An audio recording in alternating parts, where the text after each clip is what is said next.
Suite au match nul de Manchester United contre Arsenal samedi 30 janvier 2021, le défenseur de Chelsea, Reece James, a été victime d'injures racistes sur les réseaux sociaux.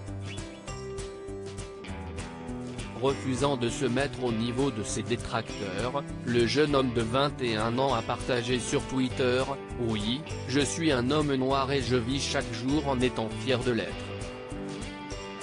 Alors que quelques jours plus tôt, le défenseur Axel Tuanzebe et l'attaquant Anthony Martial avaient également été victimes d'insultes racistes après leur défaite à domicile contre Sheffield United en milieu de semaine, le prince William a décidé de prendre la parole.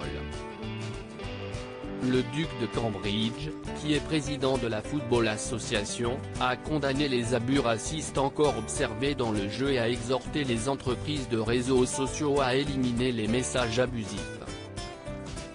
Dans une série de tweets, il a ainsi déclaré « Les abus racistes, que ce soit sur le terrain, dans les tribunes ou sur les réseaux sociaux, sont méprisables et doivent cesser maintenant. Nous avons tous la responsabilité de créer un environnement dans lequel de tels abus ne sont pas tolérés, et ceux qui choisissent de répandre la haine et la division sont tenus responsables de leurs actes.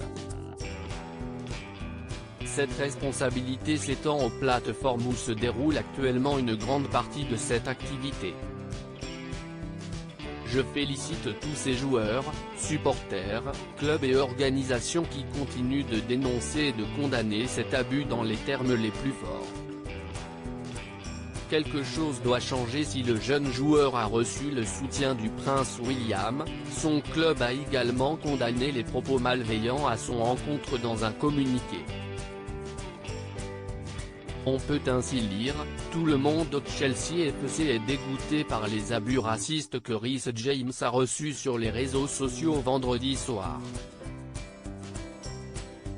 Ce club trouve le racisme et toute forme de comportement discriminatoire totalement inacceptable. Nous le condamnons totalement. Dans le sport, comme dans la société en général, nous devons créer un environnement de réseaux sociaux où les actions haineuses et discriminatoires sont aussi inacceptables en ligne que dans la rue.